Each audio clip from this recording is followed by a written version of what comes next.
আসসালামু আলাইকুম।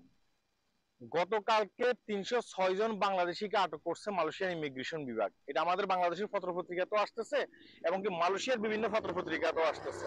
হ্যাঁ, দেখেন ৩০৬ জন ব্যক্তি, সেখানে দেখা গেছে কি শুধুমাত্র একজন ছিল যে আপনার এটা মায়ানমার লোক ছিল, আর ৩০৬ জন ব্যক্তি হচ্ছে যে আমাদের বাংলাদেশি। কারখানাতে তারা কি করছে, অভিযান চালিয়ে তাদেরকে গ্রেপ্তার করছে। দেখা গেছে কি এখানে বেশিরভাগই লোকের কোনো কাগজপত্র ছিল না, এবং কি যাদের কাগজপত্র ছিল তারা দেখা গেছে কি কিজ্জা সালা, তারা দেখা গেছে কি কাজ করার কথা অন্য এক জায়গায়, তারা সেখানে কাজ করেন, তারা এখানে এসে কাজ করতেছে। হ্যাঁ, এভাবে কিন্তু কিজ্জা সালার কারণে কিন্তু অনেকে কিন্তু গ্রেপ্তার হয়েছে। এখন মূল কথায় আসি, যেটা আমার কাছে মনে হচ্ছে, আর এটা আমরা কিন্তু মালয়েশিয়াতে দেখা গেছে কি বিভিন্ন যেসব প্রবাসী আছে তাদের সাথে কথা বলার পরও কিন্তু আমরা অনেক ক্ষেত্রে এই বিষয়গুলো জানতে পেরেছি। দেখা গেছে কি এই যে টিকটক সোশ্যাল মিডিয়ার ভিতরে এসে অনেকে আপনাকে কাজের অফার দেয়, বলে যে ভাই অমুক ফ্যাক্টরিতে লোক লাগবে, আপনি যদি কাগজপত্র নাও থাকে কোনো সমস্যা নেই, আপনি সেখানে আসেন, এসে আপনি কাজ করতে পারবেন। দেখা গেছে কি আপনার কাগজপত্র নেই, এখন আপনি অনেকদিন পর্যন্ত বসে আছেন, আপনি সেখানে গেছেন কাজ করার জন্য। এখন আপনি যে সেখানে কাজ করার জন্য গেছেন, সেখানে আপনি কাজ করতেছেন, আপনি সেখানে 1 মাস কাজ করার পরে দেখা গেছে কি আপনাকে কোনো টাকা পয়সা দিচ্ছে না, আপনাকে 500 টাকা দিচ্ছে।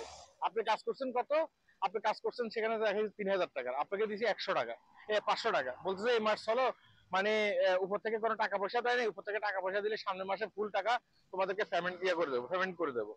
এখন আপনি এভাবে 2 মাস কাজ করছেন, 2 মাস কাজ করার পরে সামনের মাসে পরের মাসে আপনাকে দেখা গেছে কি 1000 টাকা দিচ্ছে। এখন আপনার কাছে তার কাছে জমা হয়ে গেছে কত, আপনার 4,500 রিঙ্গিতের উপরে।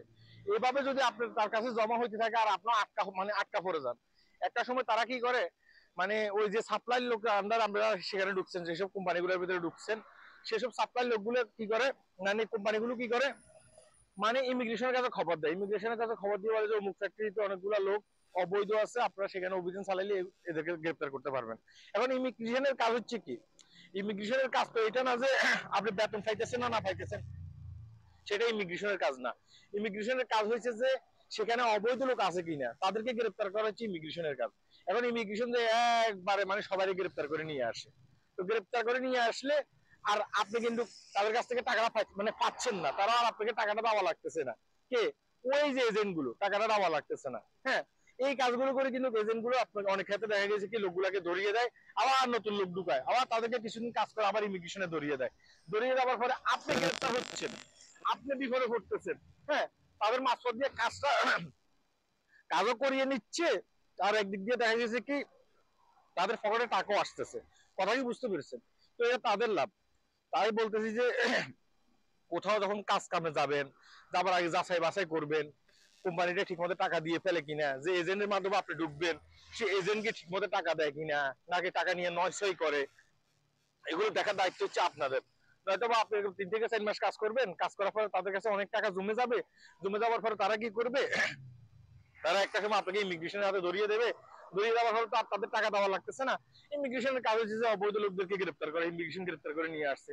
মাঝপথে কার লাভ হচ্ছে, ওই যে সাপ্লাই কোম্পানিগুলো লাভ হচ্ছে, যেসব সাপ্লাই কোম্পানিগুলো আপনাকে দিয়ে কাজ করিয়ে নিচ্ছে এবং তাদের পকেট ভর্তি করতেছে, আর আপনি জেল টেল খেটে দেশে চলে যাচ্ছেন, কারণ আপনি তো অবৈধ। আপনাকে তো ঢুকানোর সময় বলছিল যে অবৈধ লোক হলে কোনো সমস্যা না, আমরা অবৈধ লোক ঢুকাবো। এই যে লোকগুলো ঢুকছে, ঢুকার পরে কষ্ট পাইতেছে, বেশিরভাগই মানুষ কিন্তু এভাবে গ্রেপ্তার হয়। আজকে গোপনীয় কথা বলে দিলাম, তো কাজে ঢুকার আগে একটু সাবধানে কাজে ঢুকবেন।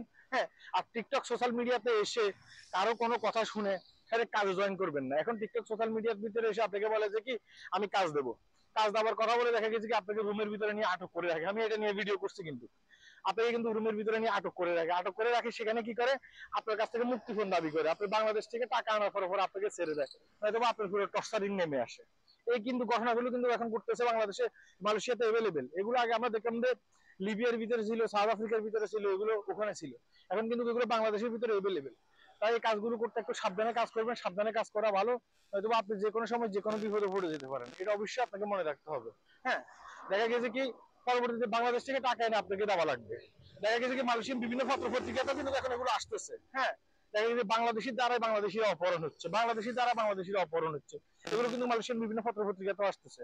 তো আপনিও বিপদে পড়তে পারেন, আপনি যদি টেক কেয়ার, যদি নিজের খেয়াল নিজের না রাখেন, নিজের নিজের খেয়াল নিজে না রাখেন, এবং কি আপনি সতর্ক হিসাবে না চলেন। আল্লাহ হাফেজ।